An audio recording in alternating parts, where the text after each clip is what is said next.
Hi everyone! Today I'm hoping to answer your questions about book spines, and specifically book spines when using the vintage book covers. So typically there are two kinds of book spines on your vintage books. There are the rigid ones like this, where you gut the book and you're left with a rigid spine that is solid. And then there's the cloth spines. So when you're gutting your book, what you have is a cloth on the outside and just a thin strip of paper on the inside. What happens with book spines is that they weaken, especially here, because of the fold. So it's important, if you're going to reuse an old cover, to make sure that it's structurally sound so that you can keep using it as a journal. One of the materials that I had been using over the years was some remnant book cloth, and so it's the non-adhesive type, and it was purchased as a de-stash item, I think on Etsy, but I'm running out of that, so I've decided to start using something else. Sometimes I just use cotton fabric, and it's just because I want something to hold the spine together. Should it ever start to tear, I want the book to still hold together, and so I use fabric. But something else that I use is this Tyvek tear-proof paper. It's the same stuff as those mailing envelopes that you get in the US, and I really like it because it's easy to work with, but it's a very stark white, and so sometimes it needs a little help to look more vintage. But I've found that sprays and paints and coffee stain does work on this. Now, I do reinforce most of my spines ahead of time, and sometimes I haven't decided if I'm going to sew my signature right into the spine or if I'm going to do a hidden spine. But regardless, I reinforce with something like this, and then if I come back later and use a hidden spine piece on the inside, then it's just doubly reinforced. So when I'm attaching my piece to reinforce the spine, I do it from the inside, and I use Fabri-Tac most always. What I do is I have my piece and I put glue on the inside of the spine only on the book, and then I center my piece and I glue it in just on the spine part. So these flaps are not stuck down just yet. And I press it down and I leave it for a little while. I make sure that my glue and my paper or cloth is going into the creases on the spine here, and I let that sit. Then I come back and I add my Fabri-Tac glue to the two flaps, and I add weight to this and let it sit for a little while as well. And typically I like to cut this piece that I'm adding in. I cut it to where the end papers here are trimmed, but in this particular example, as you can see, the spine on this one is actually breaking off, and so I wanted something structural to go to the top, which I'll end up covering this from the outside as well with a fabric spine or something, so it doesn't matter that you can see the back of my book cloth. But that's just an example of little things that you have to tweak when you're repairing old spines. Now, there are bookbinding materials out there, such as the bookbinding tape. It's like a book cloth with the adhesive on the back, and it's on a roll, and typically I think it's like 2 to 3 inches wide or something. You can use that. I just couldn't justify ordering a large roll of that stuff when I feel that I can use what I have on hand, such as the Tyvek and also the Craftex, which I'm going to get into, and some of these remnants that I've had for years.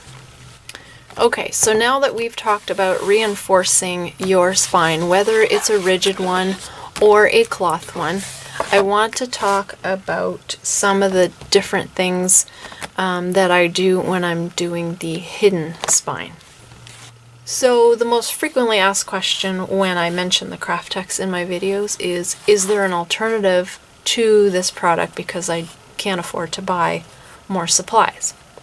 So yes, there is an alternative, and the alternative is to use something like the Tyvek or fabric to construct your hidden spine. Now you can go to my hidden spine tutorial to have a look at what I'm talking about when I'm talking about this additional spine that you add to your cover. So what you can do is you can use your Tyvek or your fabric or your book cloth, whatever flexible material you have, and you can attach your signatures to that.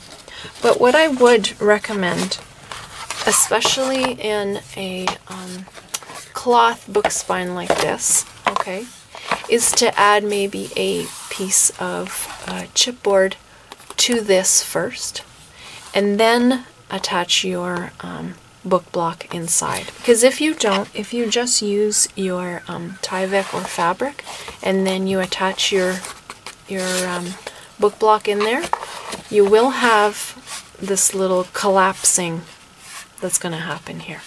And it is going to, you know, get straighter as you add more things into your journal. But for me, I just don't like the feel of the sponginess that happens here if my spine isn't rigid, okay? In a rigid spine like this, if you use just Tyvek or fabric to do your hidden spine and you attach your signatures to that and then you glue that in, you've already got the structure of the hard spine, so it's all good and it works just fine.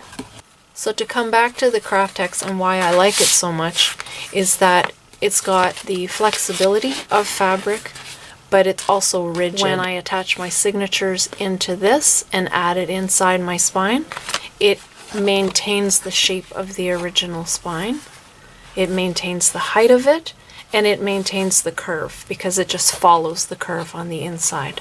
So that's why I recommend it, and it does go a long way. Now, in my hidden spine tutorial, what I did was I put in my end papers, the decorative paper. I put those in first and then I attached my book block inside, which left my flaps on the outside of the pattern paper. What you could do, and this is just an idea, is extend the flaps, you know, a little ways, and then just glue the flaps maybe like in a C shape, an inverted C shape, and use that flap as an inside pocket. Let's pretend this is my journal book block. So I added my glue here, and then I close my book. I use rubber bands typically, and just let this dry for a few hours. Which means that once you attach your flaps on either side, those are just additional reinforcement. They're not the actual thing that holds the entire book in place. So that's why you could just glue the top, maybe a little bit on the edge, and then the bottom, and then use your flap as a pocket.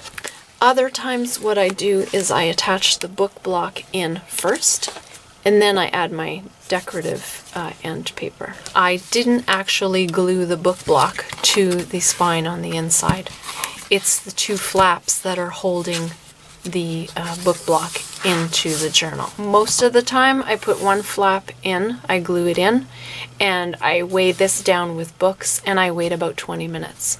And then I come back and I do the other flap. So I'm hoping that that is going to answer some of your questions about the book spines. It is important to reinforce them, and whatever materials you use, you will get a feel for what works better for you. So, but these were just pointers that I wanted to share with you. Let me know if you have any questions, and I will be back as soon as I can. Thanks for watching.